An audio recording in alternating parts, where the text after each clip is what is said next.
What's going on, everybody? We back at the Curtain Call podcast.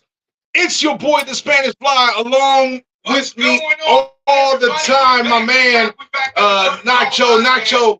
I got so excited, man, doing this podcast that I forgot that I had to mute this, and now I'm getting this feedback. Oh my goodness. Anyway, man, it is so good to be back to another one with you guys. I'm excited for this show.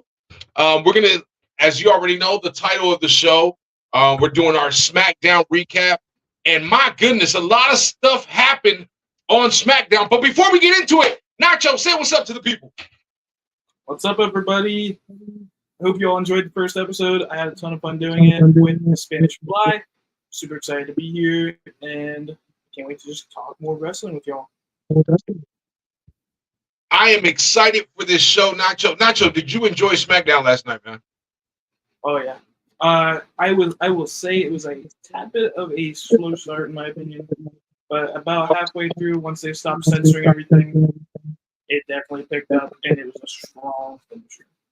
Yeah, we're gonna get into that real in a second with all the blackouts that they were doing, and I'll tell you what I think about that. I'm sure a lot of people want to talk about how they feel about that. But before we get into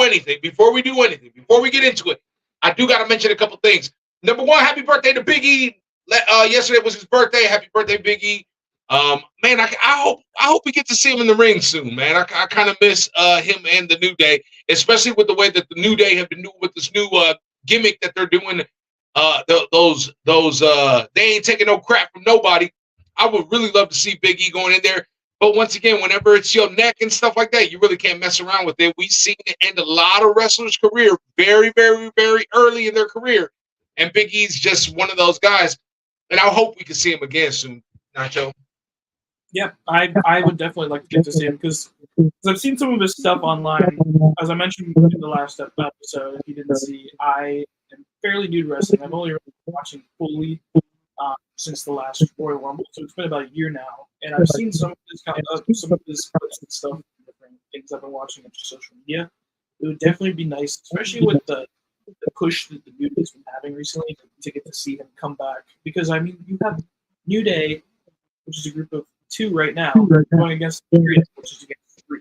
So we need that third member. I've heard that they did initially push to bring someone else into the New Day, or just fill someone in because they need to be there for now, or we don't know when he said to come back.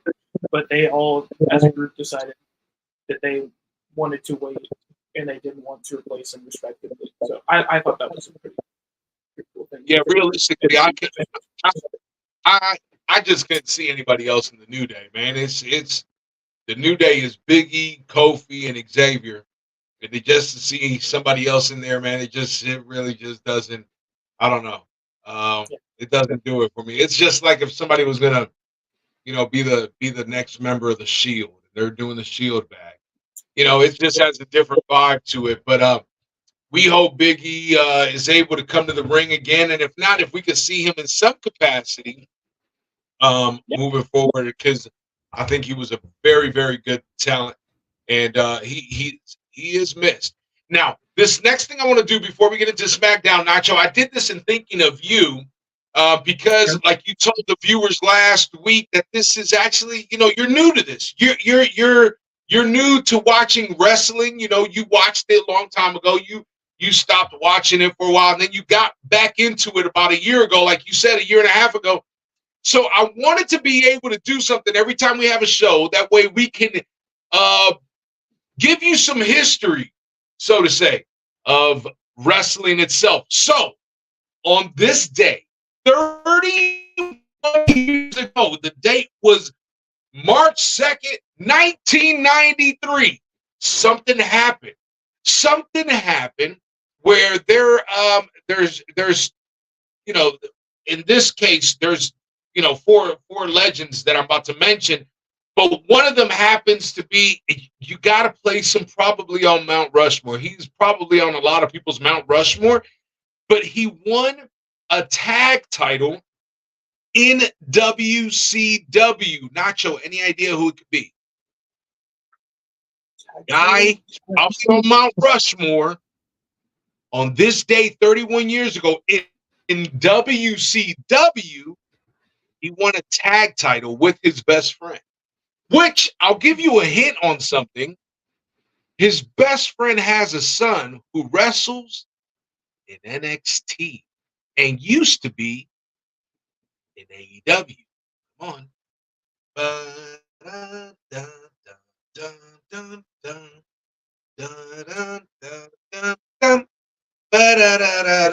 See, I had an idea when you first dropped NXT, but then the AEW part threw me for a loop. So I have no idea on that one. Are you tapping? I'm tapping. Hit me with that information. So the WCW Tag Team Champions at the time was Ricky the Dragon Steamboat and Shane Douglas, the franchise from ECW. And they dropped the belts 31 years ago on this day to the Hollywood Blondes, Brian Pillman and stunning Steve Austin. We all know Brian Pillman ended up coming into WWE. He has a son, Brian Pillman, who's killing it on NXT, Nacho. And we all know who stunning Steve Austin is with his luscious blonde locks. And they would come and they would do the film. As a matter of fact, do you know that the gold necklace that Stone Cold wore around his neck in the Attitude Era, that was the gold necklace that him and Brian Pillman, they purchased those necklaces when they were tag team partners in WCW. And every time he wore it, he said he was always thinking of Brian Pillman. And of course, stunning Steve Austin, when he came to WWE, he came in as the ringmaster, and that didn't work out. He was the $1 Million champion, though, because the $1 Million Man was his manager. And then he did away with the ringmaster and became good old Stone Cold Steve Austin. Hell yeah! And you probably got to put him on Mount Rushmore. So that's been 31 years ago today. So I want to be able to do some of these things with you, Nacho, man, because I think, man, you know, wrestling has such a great history. And, you know, now that you're getting back into it, I think it'll be pretty cool to do this. Well, now that we got all that said, now that we gave everybody the welcome, now that we welcomed everybody back and all the viewers and the people that are going to watch this later on and friends and family, leave your comments down below. We'll try to read them as we go. Somebody put it. I can't wait to hear what they say about Smackdown. So you know what, Nacho? Let's get right into it, baby. Smackdown yesterday was from Glendale, Arizona. And boy, the crowd was a capacity crowd. They sold out. Over 15,000 people. And it started off with the tribal chief showed up with the bloodline. Nacho, take it. What was going on? We had the grand entrance of the tribal chief, followed by Paul Heyman, Jimmy Uso, and Solo Sikoa. Grand entrance. But if you may have noticed, the wise man. But if you may have noticed, the pop wasn't as big as sometimes it may be. Or at least it died out pretty fast. And some of the very fast. Yeah. Very once they got the ring, also lots and lots and lots of signs that have to do with this topic. If you've noticed, there weren't as many other signs for the other matches that happened in the ring. But especially for this promo, people came prepared with their signs and enough signs that ended up censoring half of the actual promo that was aired on TV. Yeah, and the crazy thing is I was trying to figure out what was going on, and then I caught a glimpse of one of the signs where it said "Unlive Rocky, unlive." The reason why I'm not going to say it is because I don't know if YouTube will cancel us or something like that because I said a word. I just don't. I don't want to do it. We're just starting up again. The last thing we need is to get a strike.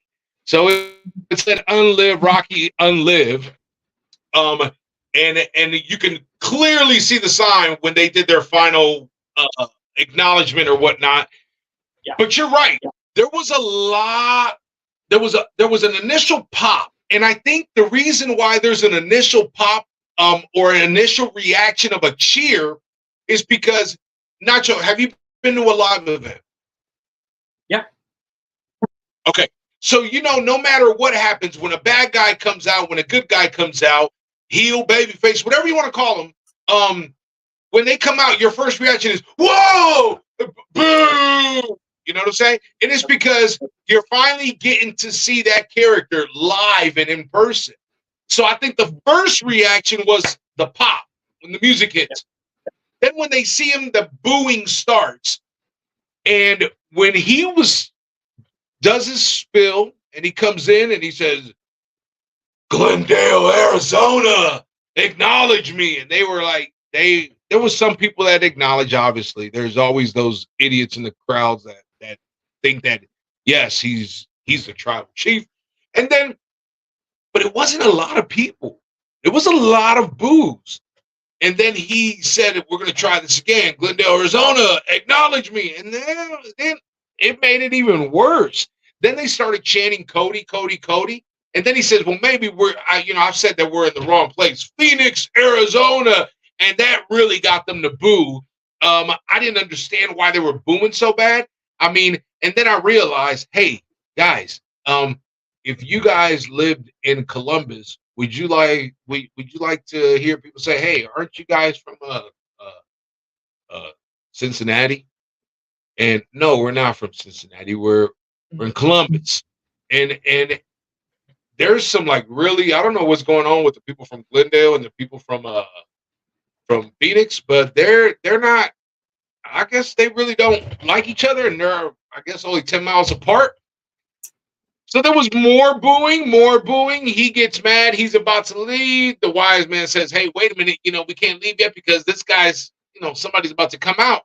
Nacho, who's that guy? The same man that sold out the show tonight. When he was first announced, the show pretty much immediately sold out. That being, can you smell? That's right. The Rock. My guy. Nacho brought out the action figure. I'm ready. Which figure is that? Oh, that's Attitude Rock. Yeah. That's Attitude Rock. That's the one that used to be, oh, since my baby left me. That's Attitude Rock. Let me tell you something. There was a pop for The Rock. There was a pop for The Rock. It was almost like a big brother that was the cool kid of the group, and his friend showed up. And you know what kind of bothers me a little bit about The Rock? That, first of all, people love to cheer him. They when he turned babyface and stayed that way, people love it. This heel turn is unique because he's such a big Hollywood actor, right? And it feels so weird to boo him. And then he gives the promos that he gives. But what bothers me is when he starts doing this, because he feels the goosebumps. Yeah. To me, as someone that I don't know if a heel should be doing that. Oh, you guys are giving me goosebumps by cheering. I don't know. It's like, it's cool when he's a babyface. We're like, man, look at the goosebumps, and he used to point at the camera, and the camera would get up close to the goosebumps. But I mean, as a heel, man, but man, when he gets on the microphone, he shuts all that down. And Nacho, boy, oh boy, did he have some words to say to them. Go ahead, man. What? My jaw was dropped. Yeah, go ahead. What he tell them? What he tell them? He was calling them crack addicts. I think he said something about cocaine. He was dropping all these different drug references, calling them out. And said, oh my gosh! Oh, hey, I was smiling on his face the whole time. Yo, and he almost broke Solo. He almost got Solo to start laughing, and Solo had to rub his face real quick. He almost got Solo. Man, you know what? I can honestly say The Rock is probably one of the best men on the mic. If there's a Mount Rushmore of talking on the mic, The Rock is on there. He's on that Mount Rushmore, right alongside Stone Cold, right alongside CM Punk. The, the Rock, when he spits fire as a heel, boy, does he spit fire as a heel. And it was really good. Something very interesting happened. He comes along and he says, "Yeah, Cody, we heard about your proposal. You want to fight? You think you can just call me out? You want to fight me? Nah, it ain't happening." And he sets a proposal though. He gives him a counter offer. Nacho, the counter offer is very, very simple. Night one at WrestleMania, which we've been talking about for a while. Night one at WrestleMania, The Rock says, "Hey, you two jabronis," meaning Cody Rhodes, and what did he call Seth Rollins? That walking meme? He called him like a walking Fortnite emoji or something like that. Yeah, it's something crazy. I'm sure it says by like, what? Cody Rhodes, Seth Rollins teaming up on night number one against The Rock and Roman Reigns. But Nacho, there's a stipulation here. Tell us about the stipulation. So if they win, the bloodline is barred from ringside night 2 for Cody versus Roman. So right off rip, he's letting them know, hey, if you guys win night number 2 match against Tribal Chief Roman Reigns, Undisputed Championship on the line, main event, WrestleMania night number 2, we are banned from ringside. No blood, not in the build. And then he said banned from the building. He said, we'll put it in the contract. We'll sign off on it. You get Roman one-on-one. No outside interference. But what's the second part of that, Nacho? You lose. It's an all-out Samoan. Was it a Samoan street fight? Is that what he called it? Samoan rules or whatever. So anything goes, Samoan style. And he even said, if I got to take that chair, wrap it around your head, and bust you open with it, I'm going to do everything I need to do to make sure that you do not win that championship match. And there's not a single person in the back that can stop it. Exactly, because you know where he sits. That's what he said. You know where I sit on the board, which, yeah, you're on the board, but that doesn't mean you're the boss. But he's playing that role. We'll let him have it, but we already know, if you sit on the board, there's an organization that I sit on the board. Nacho, I sit on a board at an organization, okay? The person that runs the company, I'm not his boss. I'm just the board member. I can give recommendations, but that's about it. They can hear my recommendations. When the board sits to talk and I sit there, I could give my inputs. I could tell them my displeases, what I like, what I don't like. But at the end of the day, I'm just a board member. Now, if I can get the rest of the board to think that we need to fire someone, well, we take it up to a vote. That doesn't mean that the power is held in my hands. Triple H is the one that has all the power, but he says, hey, we'll leave. If not, we're all in, and we're all getting involved in this match. Nacho, now, wrestling. You've been watching long enough. We know that it looks like this match is going to happen. How do you see this playing out? Night number 1, Cody Rhodes teaming up with Seth freaking Rollins against the Great One and the Tribal Chief for either no bloodline or all the bloodline. What do you got? So as much as I want to have faith in this match, and have faith in Seth Rollins, there's been a lot of talk about Cody and Seth's past, and how many times Cody has beaten Seth, especially at WrestleMania or other pay-per-views. So a lot of people have been in chat bringing up that Seth, this would be the time for him to turn on Cody when this match happens, and it's happened. That being said, they've been having promos with certain wrestlers that Cody interacted with over the past couple months in his road to WrestleMania, road to the Rumble before he won. We got Sammy getting some build up. We got Seth getting some build up.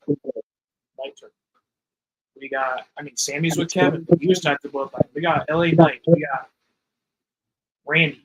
All these people who have a feud with the Bloodline. And I feel like Cody has somewhat good standings with. I feel like this is building to an Avengers Infinity War or Avengers Endgame type event where Night 2 is going to be a match in the ring, but like 3 or 4 other matches all around, people combating the members of the Blood. I feel like something's going to happen. Either Seth is going to turn or they're just going to lose on show. We're going to have an all-out Bloodline second. Did you see the promo package they did yesterday on the Smackdown where they showed Cody and it was from Perth, Australia, and Cody was like, I want to go one-on-one with The Rock, and they show, Cody, it's a close-up, but all of a sudden Seth Rollins is like behind him and he got the sunglasses on, that third sunglass. See the way Seth Rollins kind of creeped up in that camera shot that they did? I'm thinking the same thing as that. I think something fishy is going to happen there, but I have an issue with what you just said. And this is why it's so great to do a podcast with someone that doesn't think exactly like you, because it brings up good conversation. So my issue is this. So it looks like Cody and Seth Rollins are having 2 matches back-to-back nights. They're having their tag match, and then the next night they both have their singles match. If Seth turns on Cody in the tag match, how is that going to look for him going into the singles match where the heel is Drew McIntyre? Number 1. Number 2, at night 2, Cody Rhodes is in the main event. He's fighting Roman. We have their match going on and a couple other going on. Cody gets the victory. But if Cody gets the victory, the only thing people on the internet are going to be talking about is, I don't know if you can see this. You know what that is? An asterisk? There's going to be an asterisk next to Cody Rhodes' victory. And the reason being is because everyone's going to say, yes, but he won because of all the distractions that were going on. Or he won because The Rock got involved and turned on Roman. Or he won because Roman got hit with a chair. And if you do that and you put that asterisk next to Cody's win, then Roman can always use that to his advantage. And to me, that's not finishing the story. I think in order for Cody to finish the story, properly, he has to win cleanly. There can't be any sort of outside interference at all. If you want Cody to lose night 1, and then on night 2, against all odds, he's able to defeat Roman, I get it. As long as Roman Reigns is not touched by any outside interference. Because the first time someone lays a hand on Roman, they're always going to have an asterisk next to his win. Cody defeated Roman Reigns after Roman Reigns has been the champion for 30,000 years. Oh, wait a minute. Roman did get hit with a chair. There was always be an asterisk. What do you think, man? That's fair. If it goes down that route, maybe we have something after the match. I feel like there's something building up between these 2 sides. So I feel like somewhere something's gonna happen. Maybe day after Mania, Raw after Mania. something goes down, I think this is building up to something bigger than just Cody versus Roman that is going to involve more people. But I do agree with you on. I would if they're building up this much for Cody to have his redemption from last year. I would. I do think overall it would feel better seeing him clean sweep and not like Jey Uso came up and super kicked him while the ref wasn't looking and Cody got the pin. Yeah. So another thing is I want to get into. The Rock goes to do his final saying, "If you smell," and Roman stops him. And everybody's like, whoa. You can hear everybody like, oh. And he says, I need you to do me a favor. And I knew where he was going with this. And he said, I need you to acknowledge me.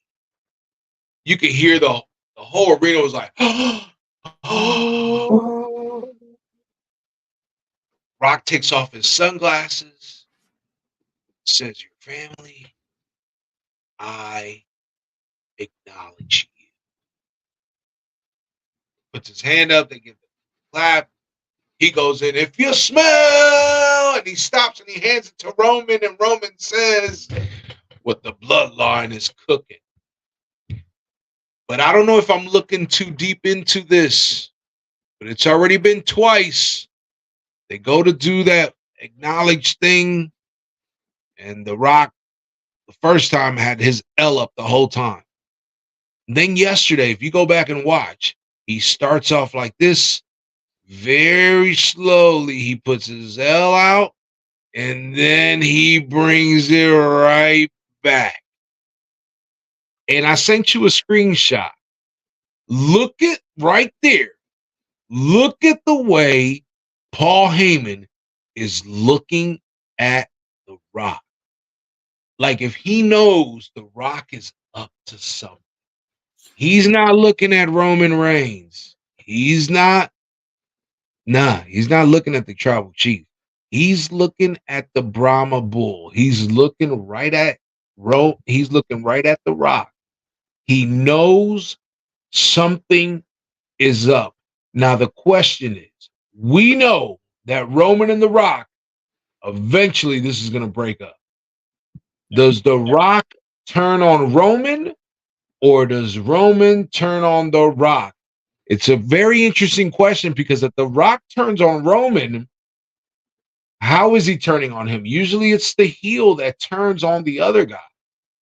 So that by default will make Roman the babyface. But does Roman turn on The Rock, making The Rock by default the babyface? Or does The Rock just turn on Roman and say, hey, this whole time I was playing you. I just wanted to get in really close to you so I can hit you where it hurts. How does it happen? Or does Cody and Seth win night number 1 by defeating Roman, and Roman gets upset and Superman punches The Rock or spears him? How does this play out, man? How does it play out? I think we're missing a piece of the puzzle to get the whole answer. Because if you noticed, Cody has tried to explain this twice. What he and The Rock never talked about, what made him decide to bring The Rock out on that side. First time, I think it was on a Raw. He was talking, addressing it afterwards, and Seth's music kicked on and interrupted him. The second time was on the Dixon Waller effect. He was about to talk about it, and I think Theory did. He's tried to explain it twice, and he's been interrupted both times. So they have a reason set to go. There's a missing piece of the puzzle. I feel like it's going to. That's good. Go ahead, keep going with it. Okay. I don't know when he could reveal this. I feel like it's going to have to be just like on a Raw episode, unless he shows up on a Smackdown and does something with the bloodline. There's something. It's either what The Rock whispered to him, or it's something that they met about before he announced that decision. That I think is either going to go. The Rock is working with Cody, And this is Cody's way. He said, I want to take everything away from you. I want to take the bloodline. I want to take the title. I want to take everything from you. So maybe he's working with The Rock to take the bloodline and just crumble it. Or The Rock is really just in the bloodline's whole mix of things going on. And something that happens in WrestleMania is eventually just Roman on The Rock. Something maybe in a tag match. Well, whatever it is, Nacho, we're going to find out in 35 days when we finally get night number 1 live from Philadelphia in I just can't wait, man. I really can't wait. I can't wait for I know that every year it's always exciting when WrestleMania comes around, but this WrestleMania, it's beginning. You can start feeling the excitement. You could in 35 days we're gonna find out. Right there in Philadelphia, where the Eagles play, their home stadium. It's gonna be a jam-packed house both nights. I cannot wait. In just 35 days, night number 1. Night number 1. And that was just to start off the show. They gave him 38 minutes, Nacho. It's a long time. But they did their thing. After that, the first match comes out. It was a good one. We went to a commercial break.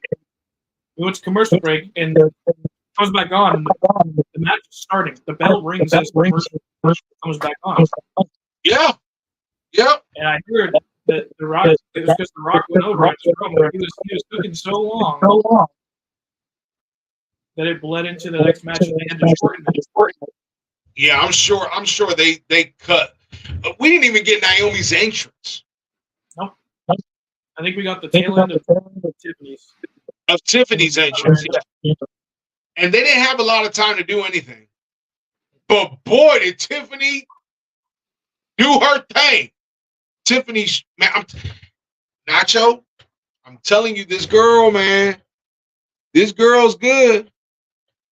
Tiffany Stratton is good. I can't wait to see her go up against Charlotte. Yep. I really can't wait. But Tiffany is good. How'd you like this match?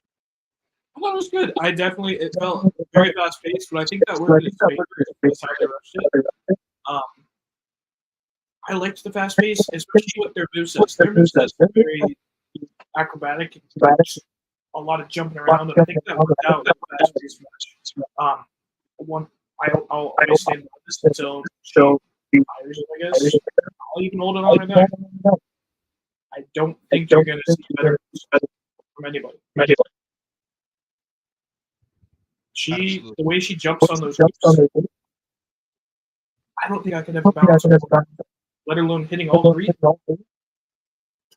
Blows me away every time. I'll never miss it. Yeah, and there was even a time in the match where Tiffany does a backflip. The crowd goes crazy. They start cheering for her. Then in the very next moment, Naomi turns around and she does their little cartwheel, no hands cartwheel. And they weren't feeling it. They weren't feeling it. They were definitely behind Tiffy. And it was definitely Tiffy time. And, of course, Tiffany gets the victory in a quick match.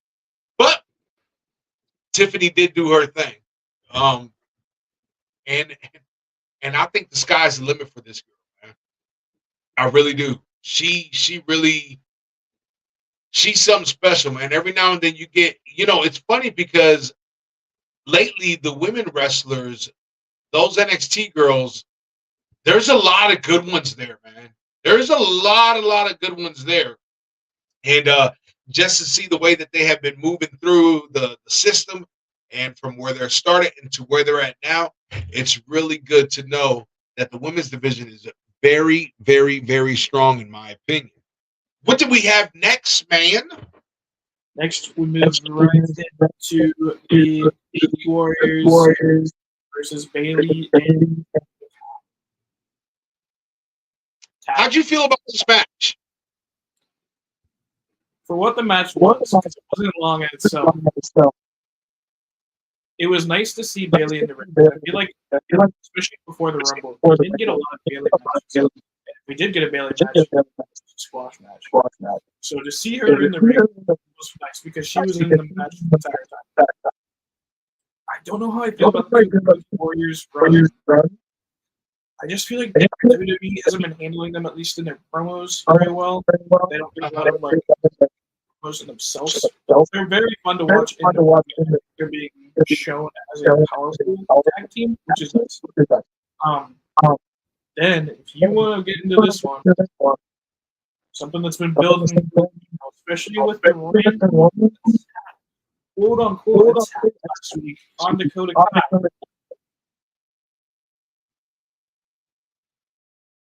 You know, you've been calling it for a while. You've been telling me she's gonna turn on her. She's gonna turn, and there was a part of me that wanted to believe that Dakota was a true friend, but you saw the writings on the wall, and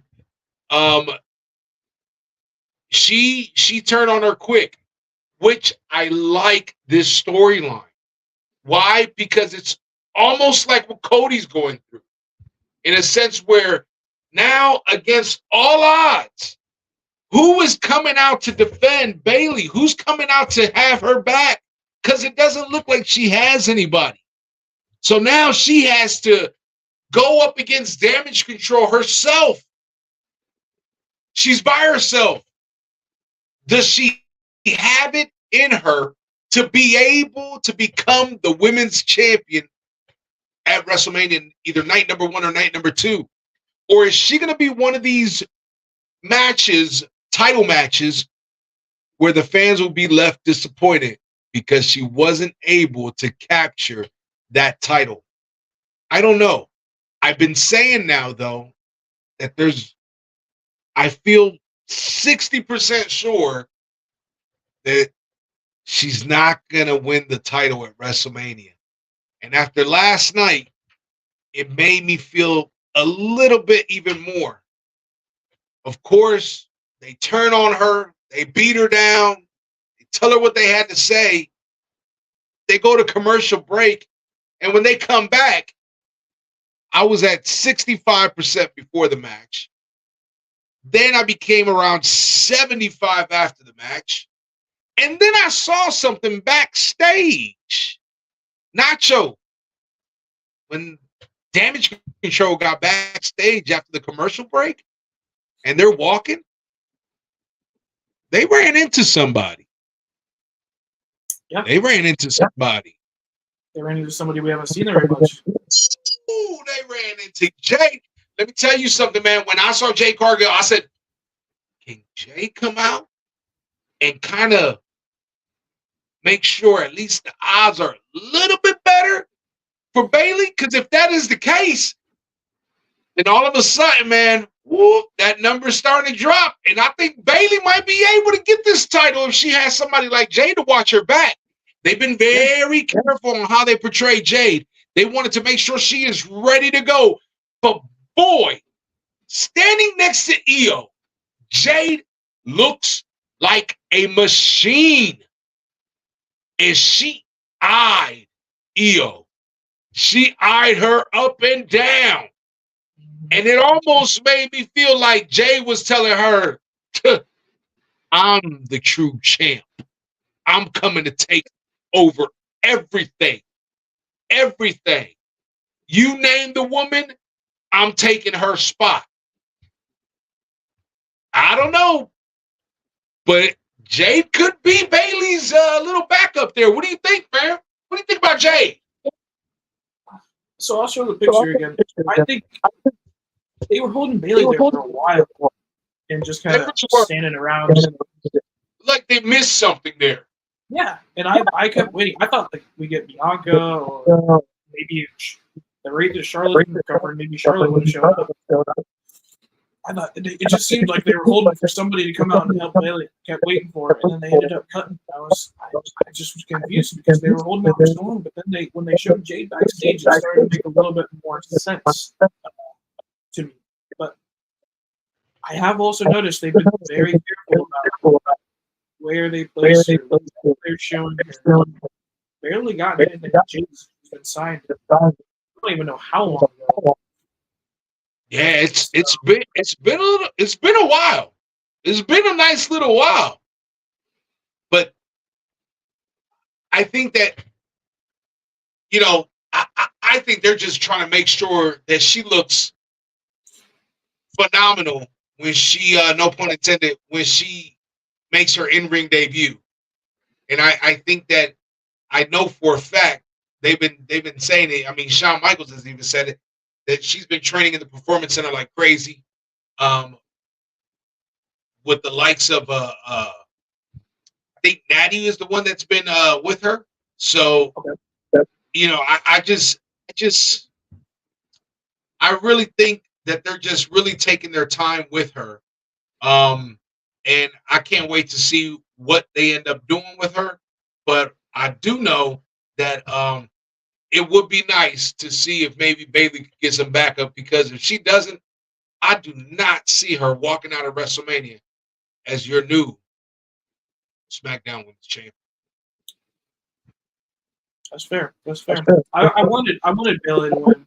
I feel like at least from what I've seen, which I mentioned before, we barely see anything. Mostly on the sides. She's mostly building up the heel. And I think the build up for her, when finally getting thrown out of the team that she helped create, she had the momentum. She has the backing. But if you notice, WWE has not been advertising her at all. They didn't put her on the Royal Rumble poster. Last night at the Smackdown, at the show, she posted a video showing that she had been taken off the banner. There were the logo instead. So something's going on with her. I don't know what it is. I'd like to see her win. It would be a nice moment for her. Even if they do go to maybe Jade turn and they have a Bailey Jade rivalry. I feel like also something I was talking to friends about earlier. We haven't seen Io in a match in a while too. We haven't seen Io. I'm wondering if she's injured and they're trying to rest her up. What do you think? That? I don't know when the last time in a match. Maybe was it the Survivor Series? The War Games? I think that was the last time we saw her. I think that was the last time we saw her. So maybe she's nursing an injury. Same thing with Seth Rollins in a sense where he's been not in any match and all that, you know, due to that knee, and hopefully he's getting better. But I think around this time of the year, when it's getting this close to WrestleMania, and these wrestlers are nursing an injury or something, to stay on the safe side, man, just keep them out the ring. Keep them out the ring. Keep them out the ring.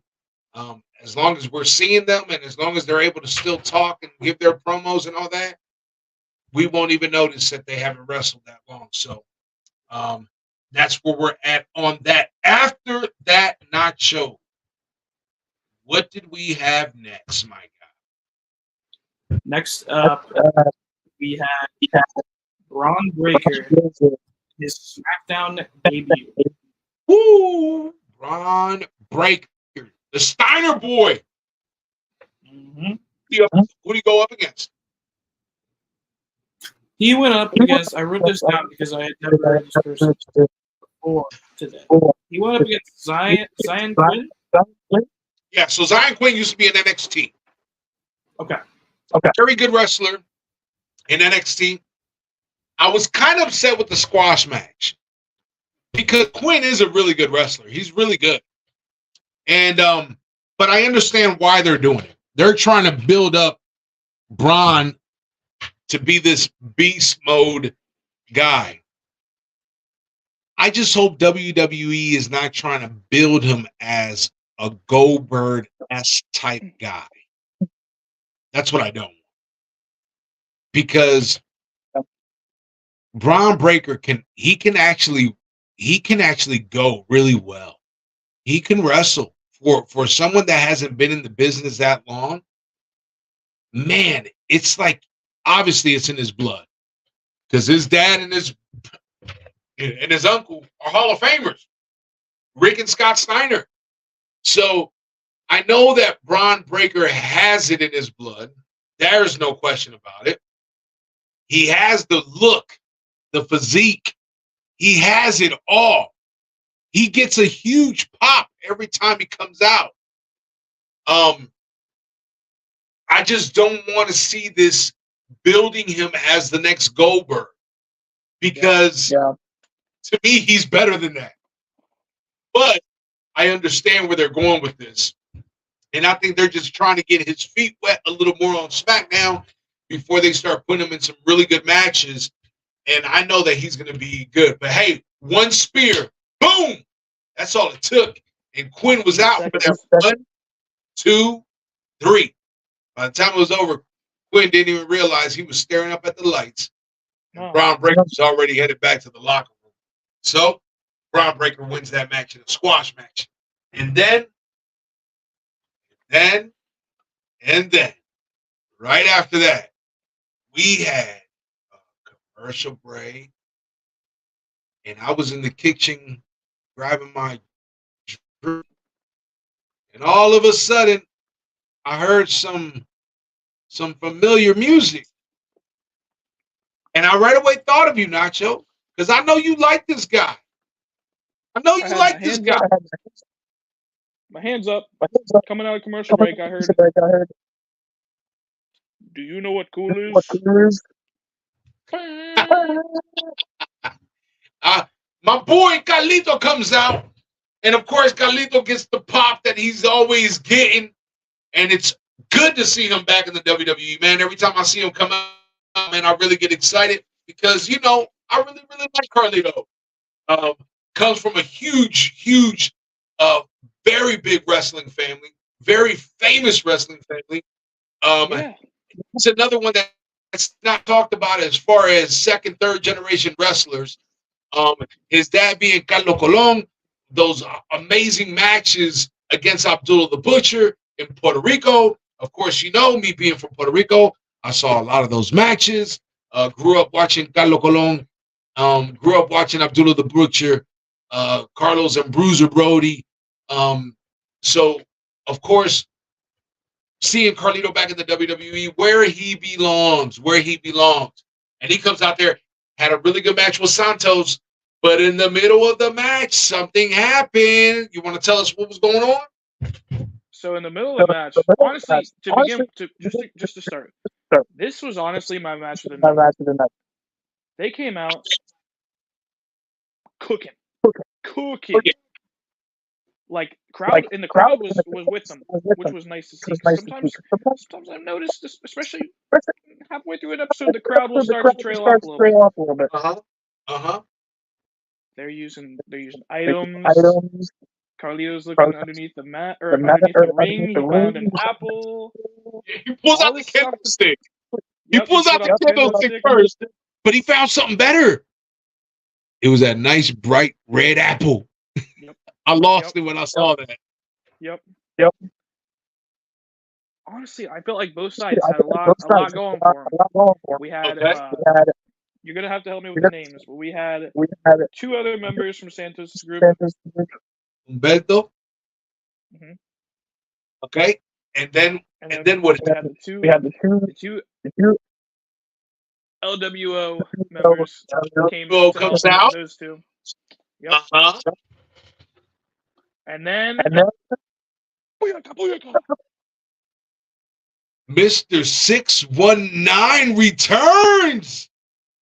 returns. Crutches and everything. Yep. My hands.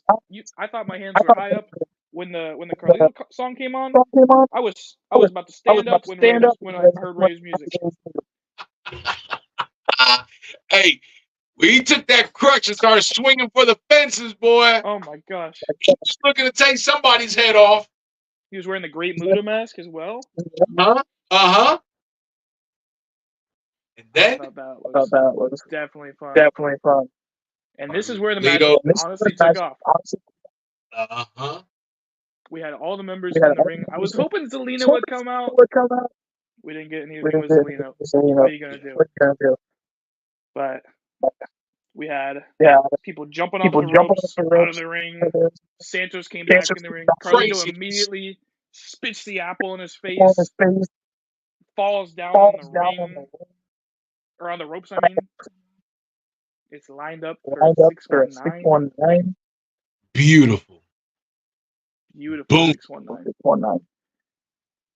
Carlito picks him up, throws him through the table. 1, 2, 3. LWO. Get the victory. Back on top. You know why Carlito spit the apple in Santos' face? Why? Because spit in the face of people who don't want to be cool. That's why. But I have a question for you. As beautiful as you ran us through that match, you being a Carlito fan, me being a Carlito fan, you being a Rey Mysterio fan, me being a Rey Mysterio fan, you being a fan of LWO, me being a fan of LWO, you being Latino, me being Latino. The question is, when does Carlito turn heel? I don't know. See, that's the thing. The same thing with Santos. I loved Santos. I still love him. Don't get me wrong. Great wrestler. He's a great wrestler. I loved him. He's got the whistle when he jumps off the corners. I love it. And we go to Smackdown last year. Or I went with my brother. And we had the LWO moment. Carlito comes out, and I'm like, woo! Woo! All of a sudden, Carlito calls out Santos. And we have the LWO breakup. And I'm sitting there with my face covered. Oh my god. That one took it out of me. So if Carlito turns heel, I don't know what I'm going to do. But here's the thing. Carlito has always been a better heel than a babyface. That's the way. Santos that too, because I've been loving the Santos heel. Yeah. Carlito. So when Carlito first debuted on SmackDown, who did he beat? He beat a John Cena for the United States title. So he's always had that. It's, to me, he's always a better bad guy than he has been a good guy. I feel that Ray is in the time in that stage in his career where he's wanting to just put wrestlers over. And Carlito is not young. He's at the stage in his career where he wants to put wrestlers over. But I just don't see this. I don't see this LWO with Carlito. I don't see it getting anywhere past mid-card. Yeah. I don't see anything from LWO. Joaquin Wilde is a great, phenomenal wrestler. The other guy, we drew a blank on his name, great wrestler. Humberto and Angel and Santos, they're good, man. That stable is so good. And then they got the girl with them. That stable is strong. I like it. I absolutely love Legado de Fantasma. I really do. But I think that something is missing from LWO. And I don't know if Rey Mysterio is big enough to change the trajectory of this. And I don't know if Carlito is big enough. I think Carlito will be better off leaving the LWO, turning his back on the LWO, going on a heel run, putting the title on Carlito, a United States title or something like that, to be able to elevate the person, the younger talent that'll beat him eventually for the title, just like John did him. But in order for that to happen, you got to be careful, because if that happens, I can see the LWO as quickly as it's come up, it can go down. And they're one of the hottest selling items, merchandise as well. So I'm sure WWE doesn't want to break them up. Yeah. But something else has to happen in the storyline, because it's just LWO against Legado de Fantasma. LWO, Legado de Fantasma. LWO against Legado de Fantasma. There's nothing else happening with these two groups. And it's going to get to the point, okay, they've already done everything they could. They fought each other and everything. The next major thing is what? Well, Carlito already put his hands on Santos. So then it's Rey Mysterio that got to get his hands on Santos, because Santos is the one that put him out on injury. But once that happens, then what? The storyline stops. So something's got to happen to keep this going. And I think that's where, you make a heel Carlito turn on Rey. You can get a few miles out of that, and you can still get the LWO over, having Joaquin and his partner go ahead and win a couple matches, or making them look a little bit stronger than what they have done. And maybe, who knows? Maybe Rey just goes off into the sunset and retires, and the LWO continues, but maybe goes to NXT. I don't know. But I feel like something's got to happen with this, because I don't see it going any further than what we're getting now. And I hate to be the bad guy in here, but that's just how I'm feeling, man. That's how I'm feeling. What do you think? I definitely see what you're saying. I hope that we get to see something with Rey and Dom before Rey retires again. I'd love to see if we could do maybe LWO versus Judgment Day at least a little run. Just something. I'd love to see, especially with the amount that Dom has grown since we last saw them feuding. I think it needs to happen. I don't know how. I don't know what type of match you would do with that, but maybe loser leaves, and that's Rey's exit. Or maybe not only does the loser leave, but the winner takes control of the LWO, and maybe you give Dominic his own stable. He becomes the leader of the LWO. Yeah, if he gets, I don't think Judgment Day is going to break up anytime soon, but maybe eventually if they do, or if Dom moves on, that'd be a good spot for him to move to. I mentioned this to you earlier. We haven't seen Dragon Lee since he lost his title in NXT. And I'm not sure if I thought I read something. Let me see if I could find it here in my notes. Give me 1 second. But I don't know if there's a way where we could get him in the LWO or something with them. Because I love his matches, and I've honestly missed him since he was off.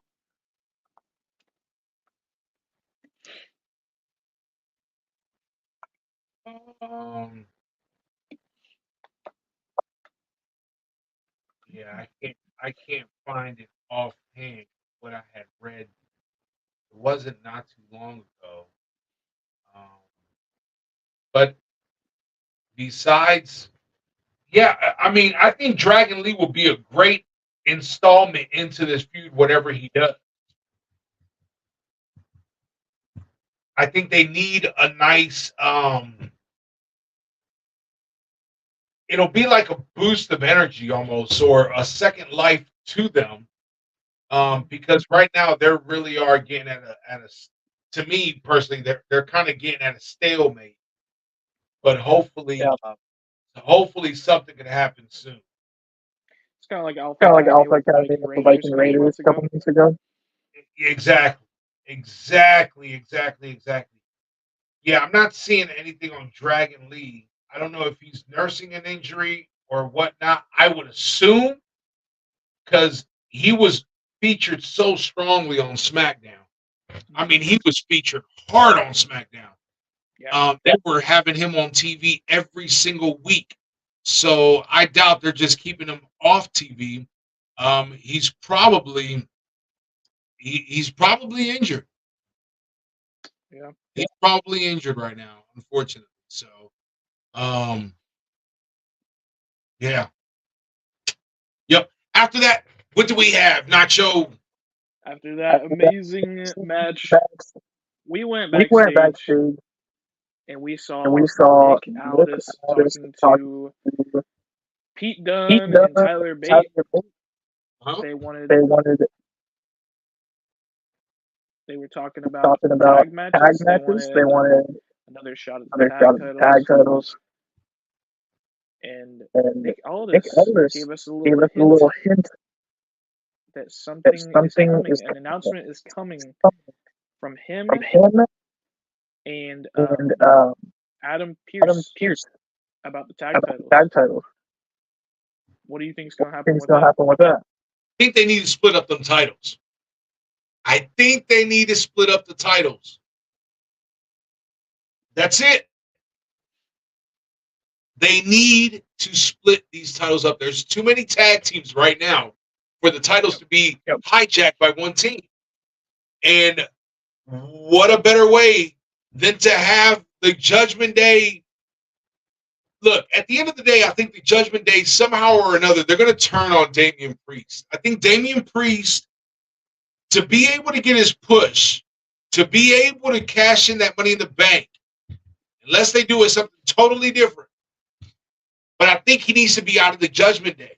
There's got to be that conflict between him getting a title shot or him winning a title and Finn being jealous because he really never got his dues after having to turn in the title.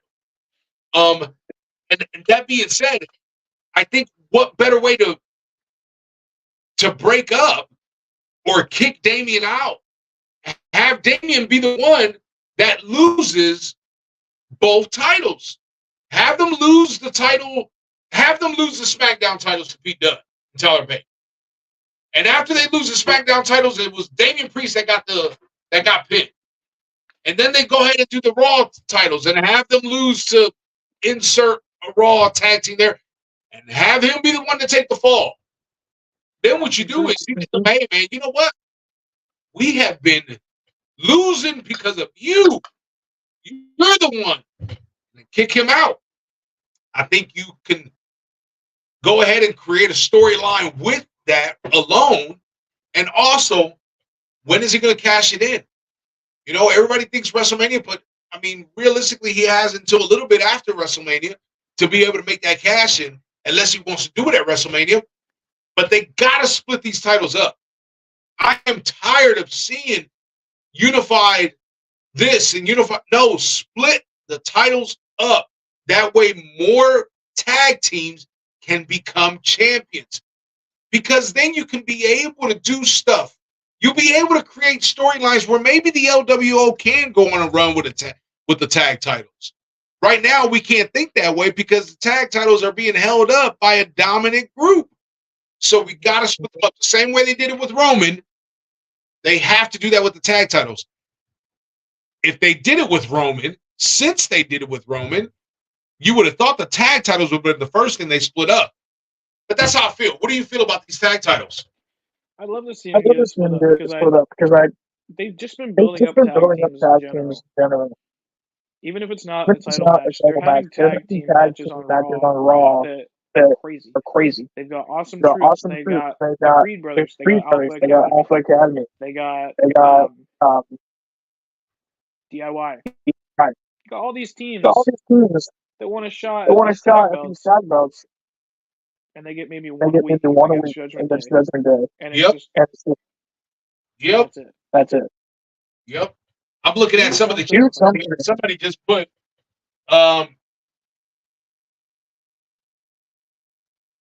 Geek Course put I agree. So he agrees with the fact that they need to separate these titles. I'm assuming that's what he had just got done putting there. If you're still on there, hey, keep we'll try to look at the comments every now and again, the live chats to see what you guys are thinking. But they got to split these titles up. Nacho, they got to split these titles up. They have to. So I think that's what's going to end up happening. But we could get this thing where they're going to do a tournament before WrestleMania to see who's going to be the number one contenders. And realistically, I think that's what's going to end up happening. They'll end up having a bracket, just like they did not too long ago for the Elimination Chamber. We'll have a certain tag teams on SmackDown, certain tag teams from Raw. Everybody compete to see who's going to be the number one contender. And if they do that, I am not happy with that because the tag titles need to be split up. Nacho, they need to be split. They could even do night 1, night 2. They could do a bracket where like 6 teams get to make it in. Night 1. Night 1, that winner goes on to fight. Well, I guess they would be double booking. If this is the year double booking, night 2, the person goes on to fight him.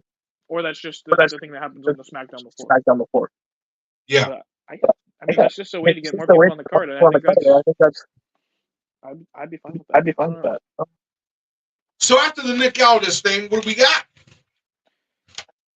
In the middle of the Nick Aldis talk, we saw LA Knight run by with a chair, which we had seen it earlier when the Kabuki Warriors, before they saw Jade, he walked right by him with the chair. Looking fly with this new jacket. Yeah. He's looking for AJ. Yeah. He's tapping his specialty chair that he has waiting for him. Yeah. On the doors, looking for AJ. Yeah. And Nick Aldis tells him he personally told AJ to stay home because he knew he'd be going for him.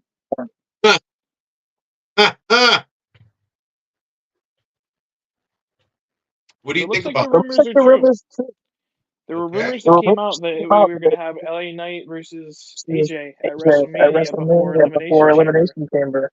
And as much as I wanted LA Knight to have a feud with Logan and take his title, it seems like this is what's going to happen. And I think this is going to be a phenomenal match. No pun intended. Mm-hmm. I think LA Knight versus AJ in WrestleMania, they have a potential to steal the show on one of those nights. Because AJ is definitely first ballot Hall of Fame.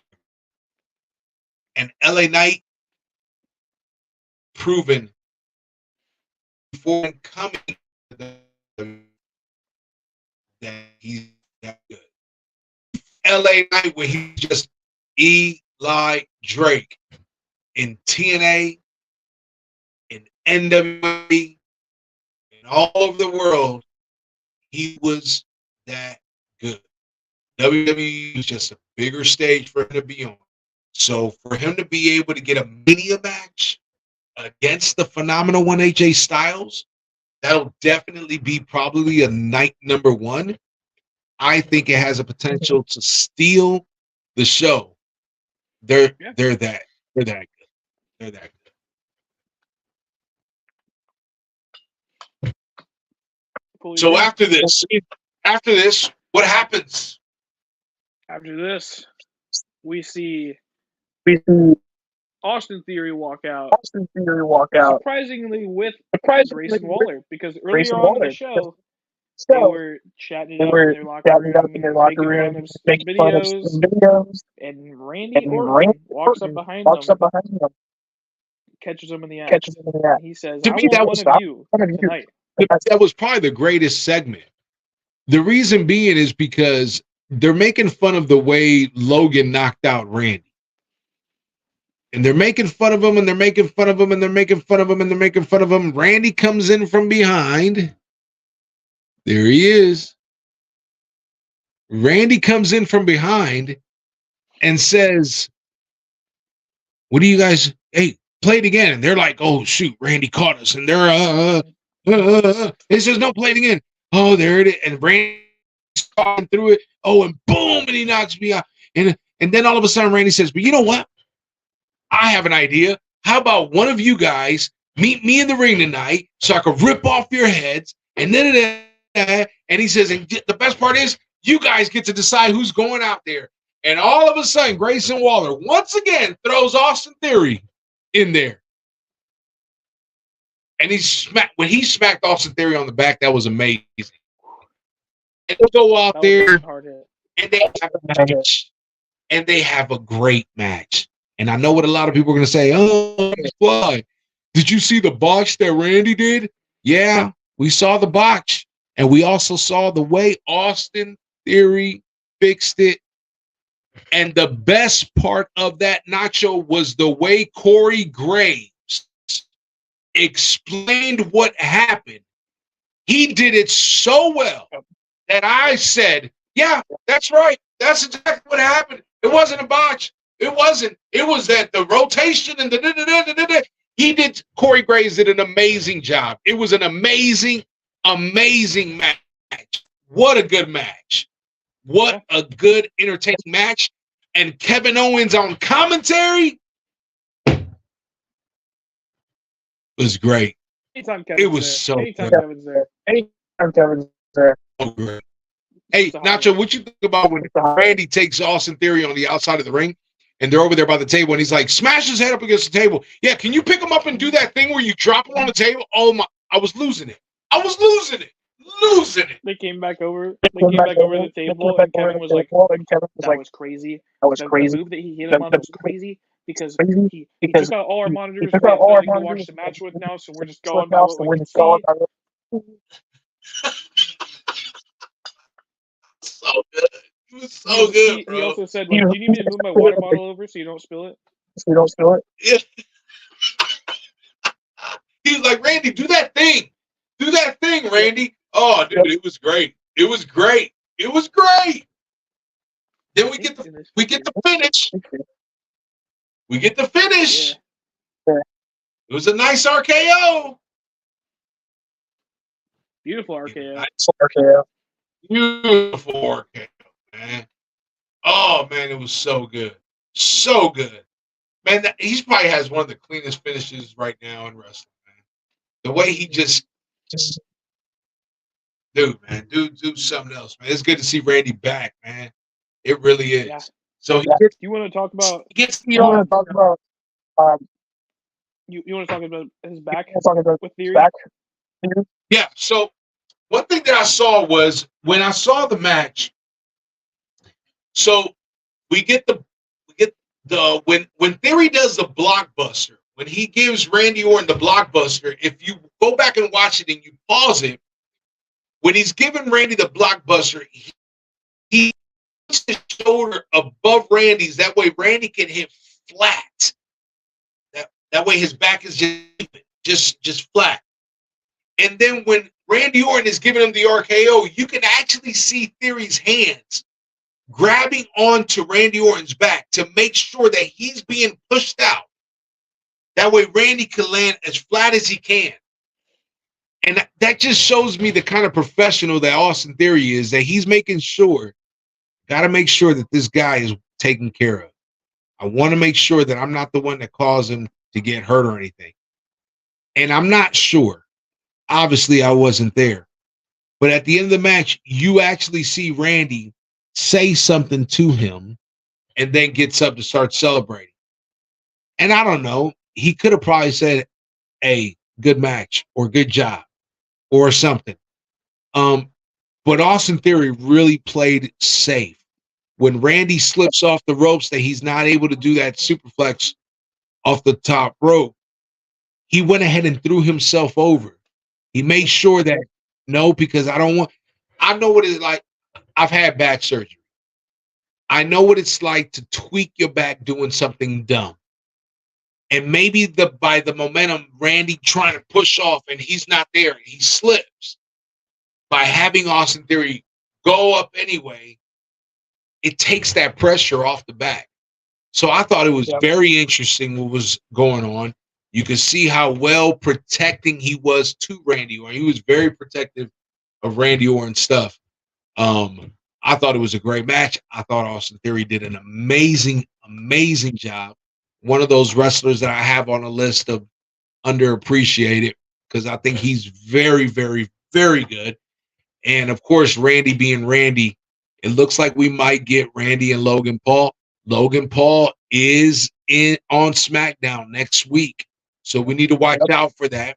Logan Paul, it's 35 days, doesn't have an opponent at Mania, but it could be that Logan Paul is going to be putting that title on the line against the Apex Predator, Mr. Randy Orton. What are your thoughts, man? What are your thoughts? As I mentioned before, I wanted to see LA Knight versus Logan, just because I like their feud before Money in the Bank, and I think they would have good banter together. But if we're gonna see Randy versus Logan, Randy versus Logan, I think they would both deliver. Just hearing all this stuff and seeing all this stuff with Randy's back does make me concerned because I don't know how real it is or not. Just especially because he just came back from leave. I don't want to see him throw himself back into an injury. But I don't know. I feel like. Do you think that would be a night one or a night two match? That'll probably be a night 2 match. Night two. I think that'll probably be a night 2 match. Okay. But we'll see. I do want to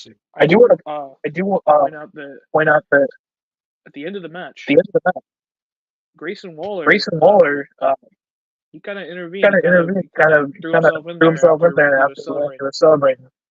Kevin Owens came to the rescue. Yes, he did. He was ready. Beautiful stunner on Theory. Yeah.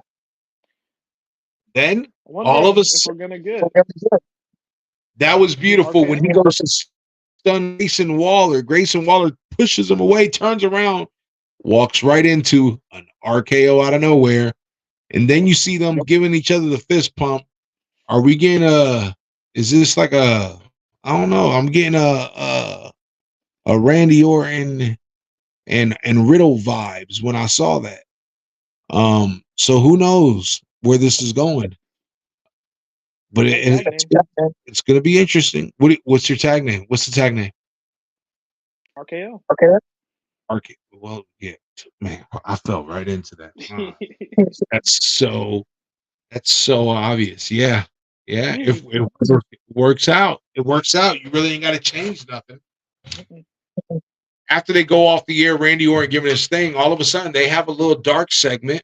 If people go online, go on X, you'll see that Cody Rhodes came out.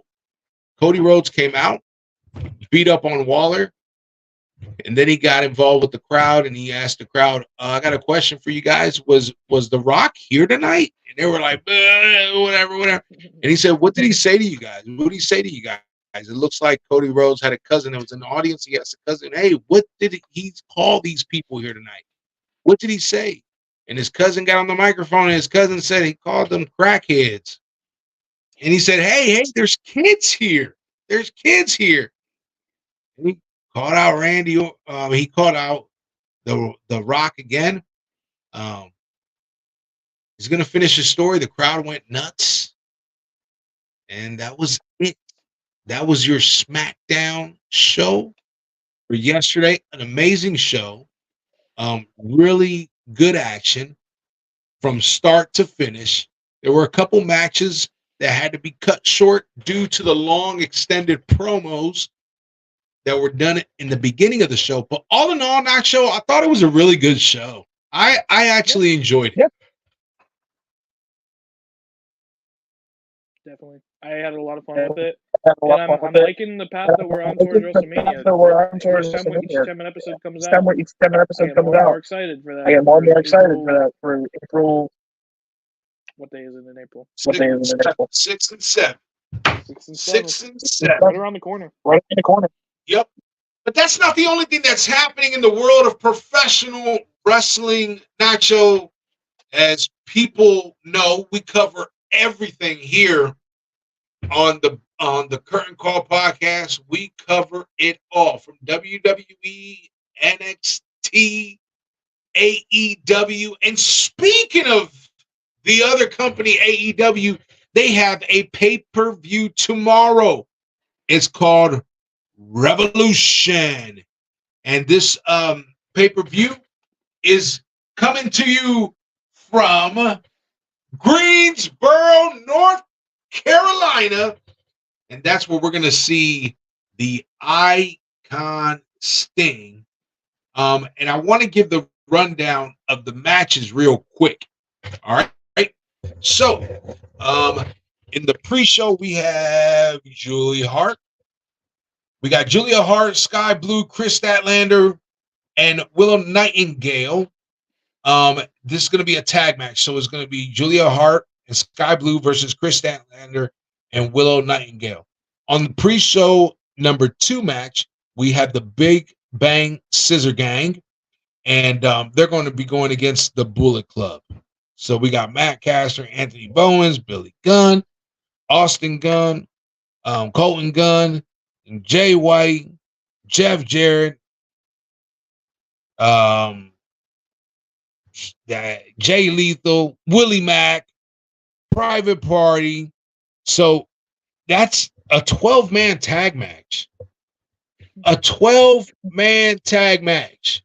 How's that going to work? Do you find this interesting? Yeah. A little bit. No, I'm talking. No, I know. I'm not. I'm talking about. Let me rephrase the question. Do you think this match has any storytelling that's going to be done in it? I think it's just going to be spot fest. That's what I think too. Oh man, I think so. Yeah. There's no way they can tell a story in this match because unless they have someone from one of the groups turn. No. Yeah. All right, so the first match on the card, on the actual pay-per-view card, because those were pre-shows, Orange Cassidy, your champion, versus Roderick Strong. This is for the AEW International Championship. Who do you got in this match? Oh.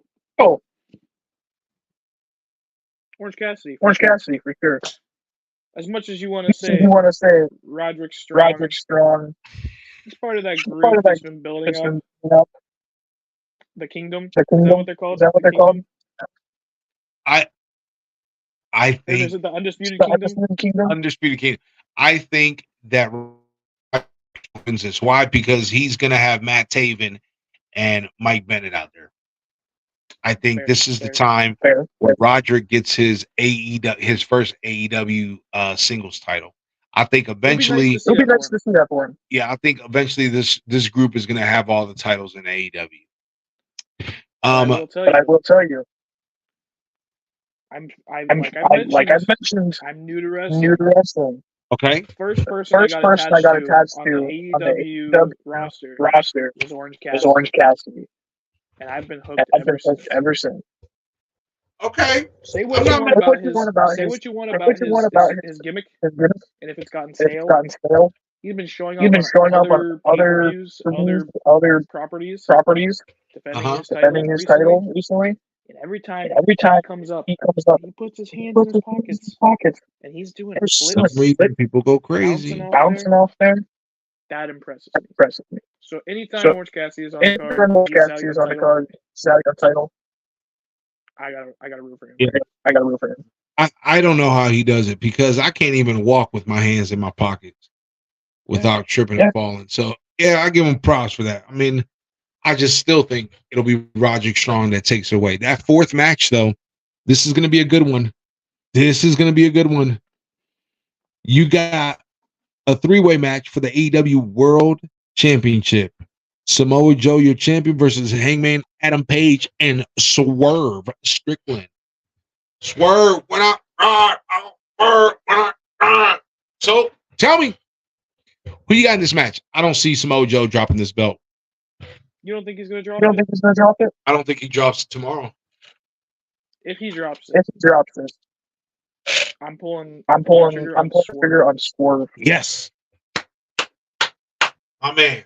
Good call, Nacho. Good call, Nacho. I'm with him.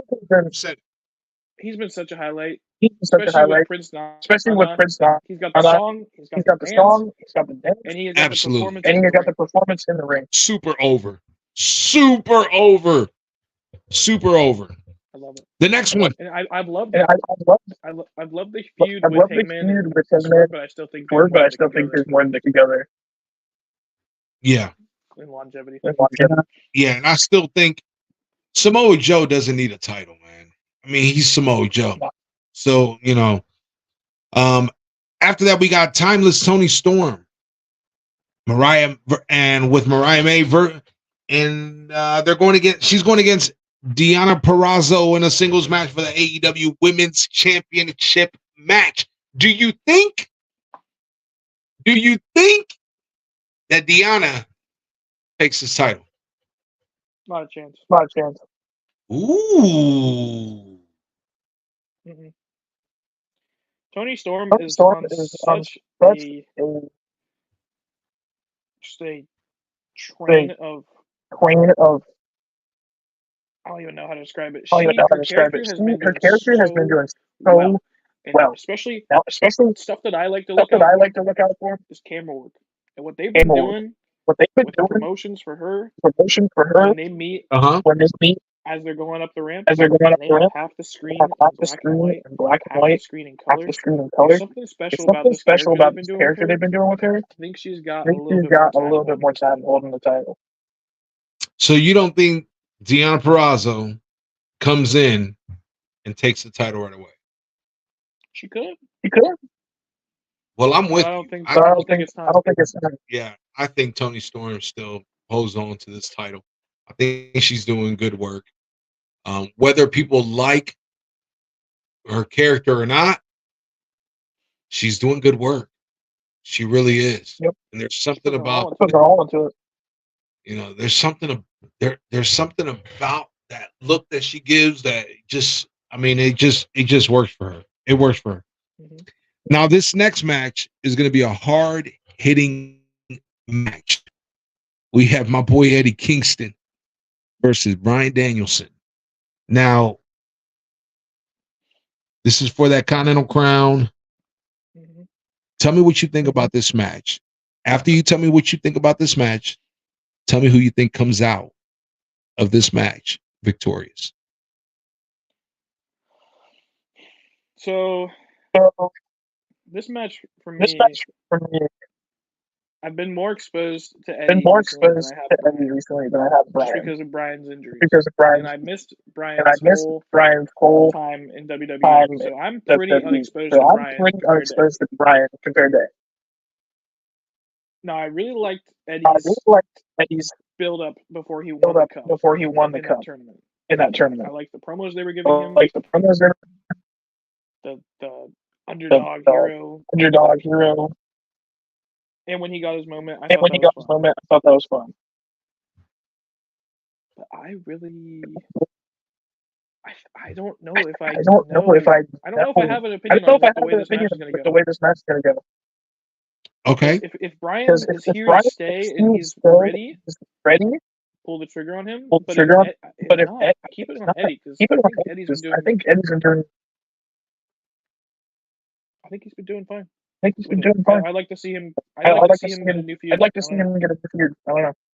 Isn't there something? Isn't there stipulation for this match? The stipulation. Yeah, because it's that Continental Crown, ROH Championship, New Japan Strong Openweight Championship. If Danielson loses, he has to shake Kingston's hand because that's the code of honor for Ring of Honor. So they're doing that. I think Eddie loses. I think Eddie wins this match. Okay. I think Eddie wins this match. The next one was Will Ospreay.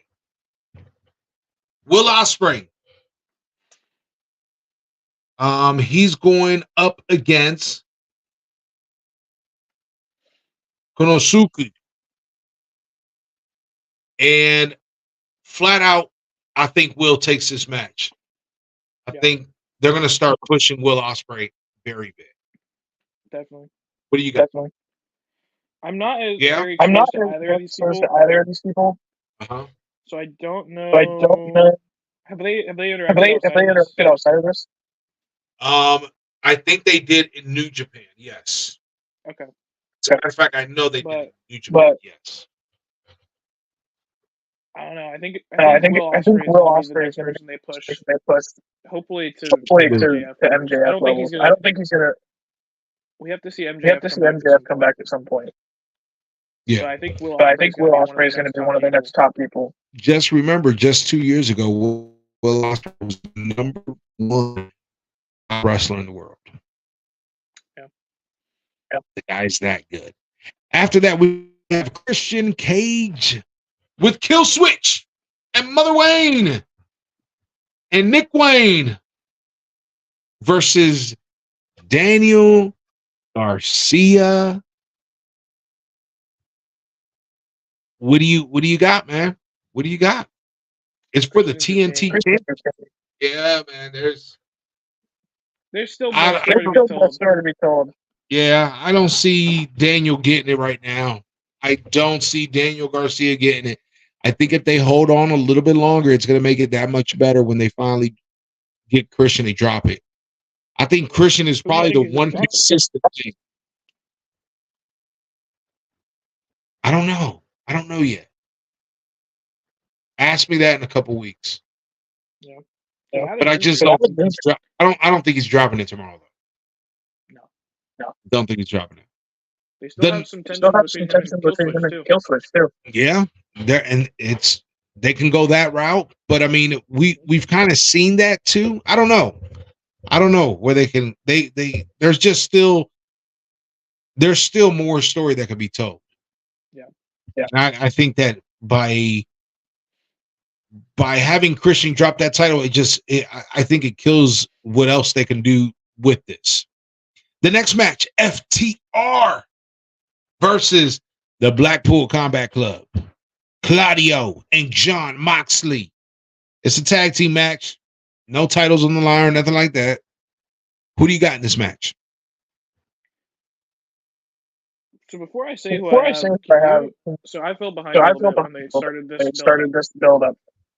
What caused John and Claudio to form their tag? Well, they've always been part of that Blackpool Combat Club. Yeah. So it's just trying to show them that they're better than everybody else. FTR being labeled as the greatest tag team in the world. Mm-hmm. There really is nothing else behind that. Okay. So if they want to build FTR back up after they lost their titles, give them the win. But I feel like I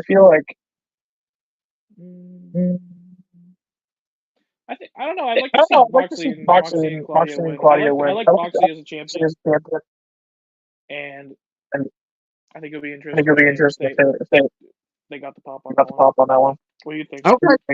Okay, I can see that happening. I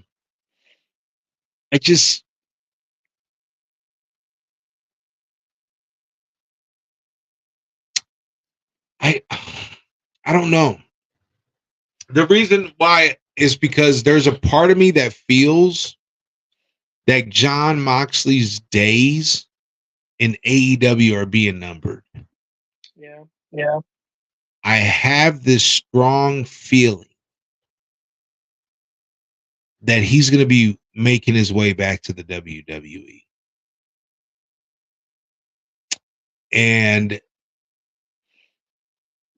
this will be a topic for another show, but I think there's a lot of wrestlers in AEW that are probably in that same place. We just saw Shawn Spears come over from AEW to WWE again, using the name Shawn Spears and not his former name. I'm going to go with FTR just because it's FTR. But to me, it wouldn't surprise me if John and Claudio won this match. But I'm gonna say FTR. The next match after that, Chris Jericho versus Wardlow versus Powerhouse Hobbs versus Lance Archer versus Hook versus Brian Cage versus Magnus versus Dante Martin. It's called an all-star scramble match. The winner will receive a future AEW World Championship match. So if that is the case, who out of these names did I just mention that stands out that you say they should be in line for the world title shot? I don't know about in line, but I'll say the person who makes the most sense, that's been teased the most, the current world champion, with his bat signal, is Hook. That's the only person I see that I can recognize currently. I don't know if you have a different opinion on that one. Storyline wise, the only one that makes sense is Hook. You're right. You're absolutely right. But I just don't buy it. I can't buy it. I can't buy the Hook thing yet. And I don't know what it is. I don't know why I can't jump on the bandwagon with everyone else with Hook since day one. I don't know why I just can't get into him. And I've tried. I don't know what it is, Nacho. I've tried so much. I don't know what it is that I just can't. I can't buy into his character. I can't buy into his. I can't even explain it. To me, the biggest name in that group is obviously Chris Jericho. Yeah. Obviously, it's Chris Jericho. They're not going to give it to Lance Archer, even though he should have been a number one contender so many times because he's really good, but he's already gotten to the point that it's like he's the gatekeeper. If you want to get a title shot, you got to go through Lance. Yeah. Powerhouse Hobbs, it's like they keep fumbling with him and dropping him in the main card, and then they build him up and then drop him. Brian Cage is an absolute beast. AEW has never done anything with him. Magnus, no. Dante Martin, no. He's a great wrestler, but you know that he's not going to get a title shot. Yeah. Orlo, he's another one that's up and down lately. You build him up and you bring him down. Now he's with a faction and he's a bad guy. And after people were loving him like crazy because he was a bad guy at first and they wanted him to turn babyface. So they got him to go against MJF and he went through all those matches and all those stipulations. And now for what? You build him up and then he loses and now he's a bad guy. It doesn't make any sense. The booking hasn't made sense for me for Wardlow. And then Chris Jericho's a freaking goat. He's Chris Jericho. But the only one that makes sense storyline wise is Hook. And that being said, I just can't get into it. I just don't buy it. If you tell me that at the pay-per-view is going to be Hook versus Samoa Joe for the AEW World Heavyweight Championship, I'm not watching it. To me, it doesn't make any sense. I'm sorry. And then the final match, number 11. We have Sting and Darby Allin, the champions, with Ric Flair in their corner versus the Young Bucks, Nick and Matt Jackson. This is a tornado tag match. What? Wait a minute. Yeah, what does tornado mean? How is this a tornado tag match? This is Sting's retirement match.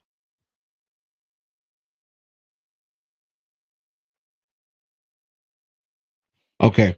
So, no. Tag match, they can be in the ring all at the same time.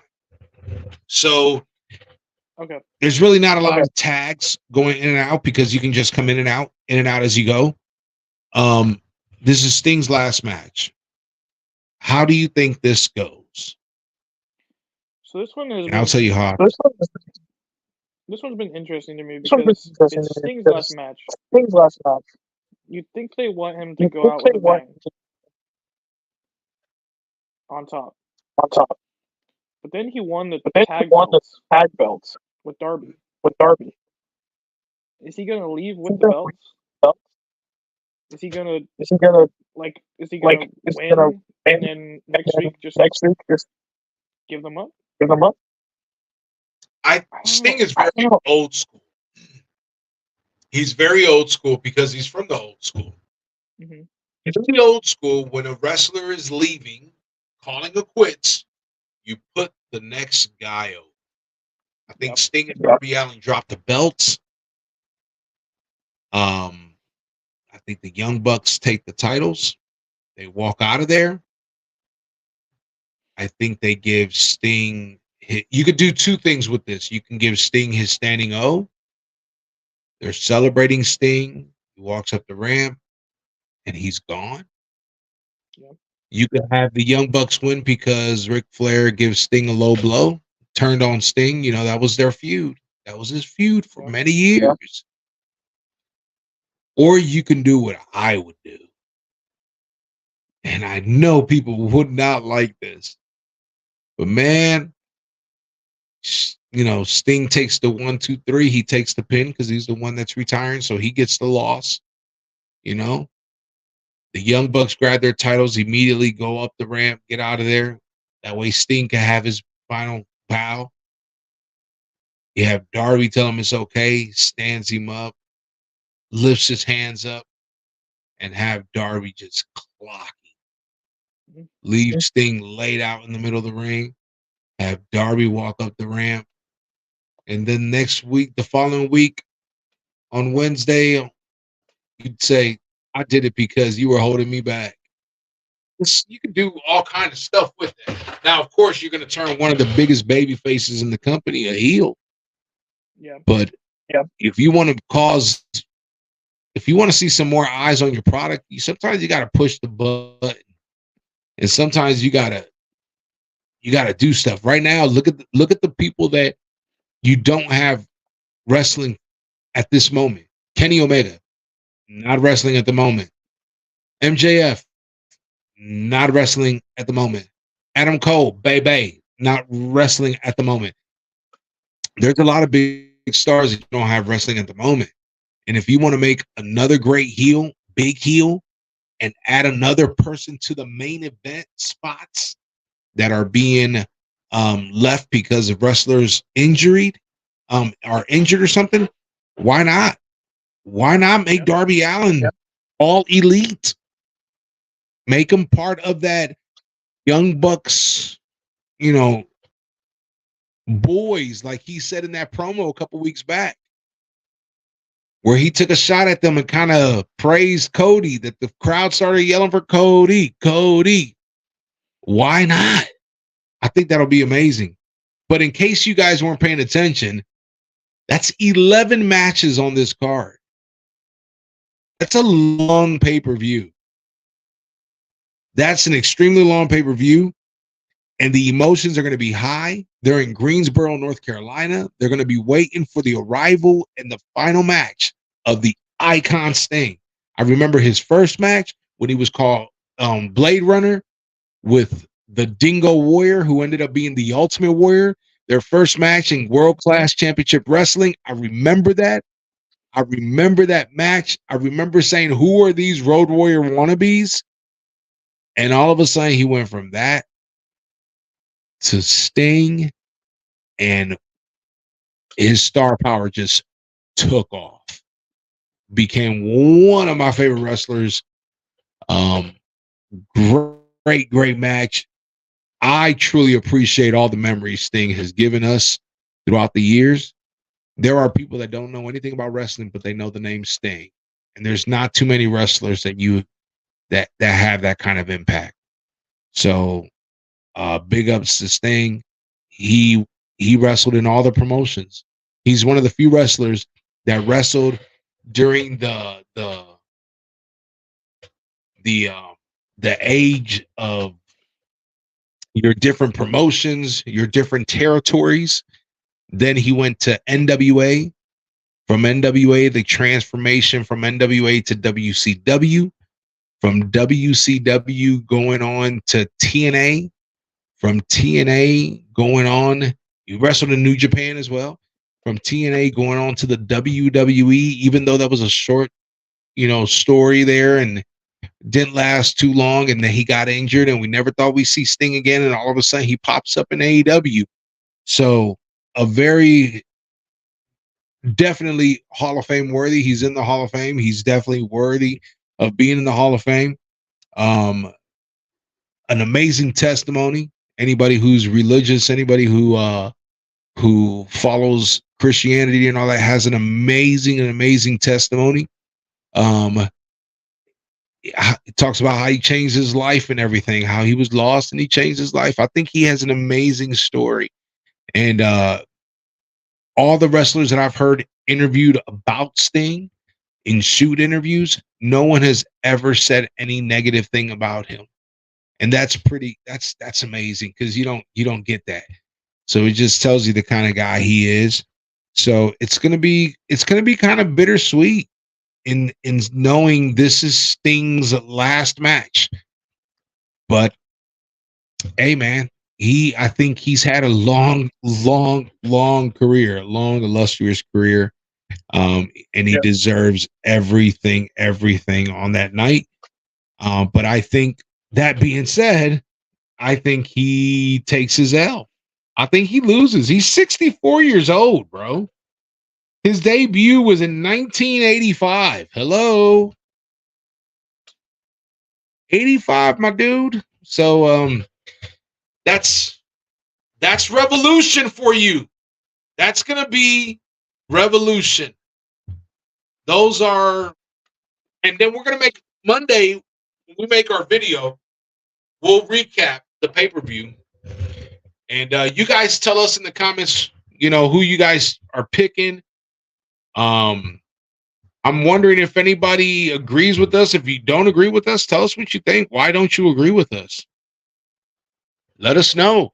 Let us know if you think we're crazy. They got to tell us something, Nacho. Yeah. What else you got for us, Nacho? Before we close it out, I do want to plug something just because, like we mentioned before, I'm new to wrestling, and something that I found that I've been watching is the A&E program, WWE Biography Legends. Yes, they're doing a new season right now. I've been watching a lot of the previous episodes. The first season available on YouTube, and then all the other episodes, you just go to their website. You can watch it for free on there. You don't need like a subscription or anything. But I think they're great. They're very informative. The first season is all very old school legends. Ultimate Warrior. We were just talking about that. I saw that in that episode. They were talking about it. They even had Sting on to talk about it. But yeah, they were really well put together. And if you want like a full history of what these people got into wrestling, the early stages of the career, and just kind of a full-on tale of their life and what got them to where they're still currently wrestling, or if they've passed on, what some of their after wrestling life, and just stories from their families. Highly recommend it, because I've had a lot of fun watching it. It's definitely filling me in on some gaps and stuff that I missed, or even sometimes I get there's people or storylines from the episode that make me go and find them on YouTube with other people. So I saw season 1, and it's very, very well done. Very well done. And I've always enjoyed watching biographies of wrestlers. I mean, I think it's very informative. I think it makes you almost understand the wrestler even more. And then a lot of times you end up, if they're still active, you become a fan of them if you're not a fan. Yeah. And to hear their story, I think it's an amazing thing. So absolutely, if you guys haven't checked it out, A&E biography, it's Very, very, very good. I love all of the wrestling shows that they have, from Dark Side of the Ring to the biographies to the treasures to everything that's being done. Rivals. I think it's amazing. I love the sit down of them discussing their matches and things like that. I think it's amazing. I love what they're doing. And it's almost like if there's so many wrestling programs right now. One of my favorite shows was on Stars. It was called Heels, which they canceled Heels on Stars. They even took it off the Stars app. It went to and everybody started, hashtag, I think they were saying like hashtag cancel Stars or whatever. But the writer and producer and star of Heels is shopping it around to see if maybe another place will pick it up. Heels was a great wrestling show. So I'm into all that stuff, and I hope if you guys are getting into wrestling, do exactly what Nacho's doing. Go back and watch these shows, go back and watch the Raws of the 90s, of the Attitude Era, and you'll find how it's a great story.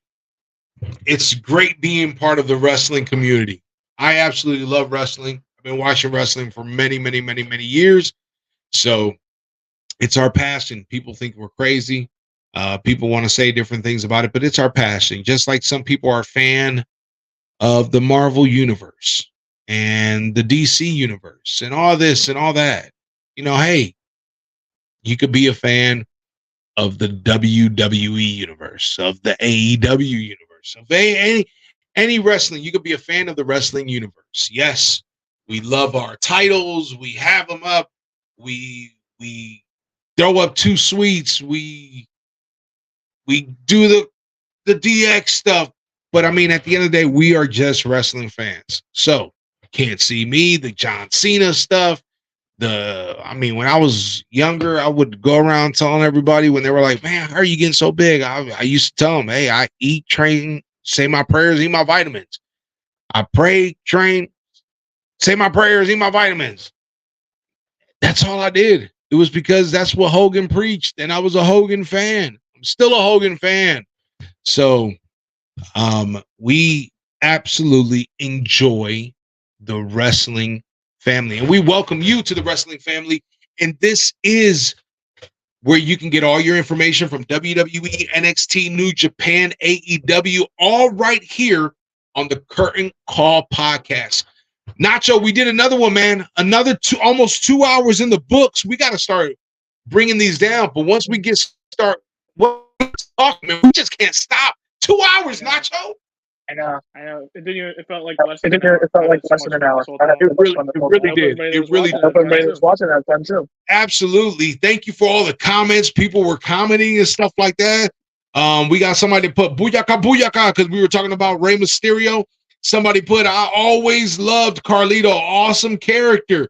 And then they put an apple emoji. Of course, so we welcome you. If you haven't by now, click that subscribe button. Click the notification bell. The bell, that way whenever we send out new videos, you'll be alerted on when we're coming out. Nacho, when's our next video? Next video is most likely going to be Tuesday. Tuesday. And the AEW Revolution recap. Absolutely. So until Tuesday, that's my tag team partner, Nacho. And for all of you, if you got it, throw it up and too sweet me, baby. And remember, here at the Curtain Call podcast, I'm your boy Spanish Fly. That's Nacho. And we always kick out at 2. I'll see you guys on Tuesday. Nacho, see you later. See ya. See ya. Go.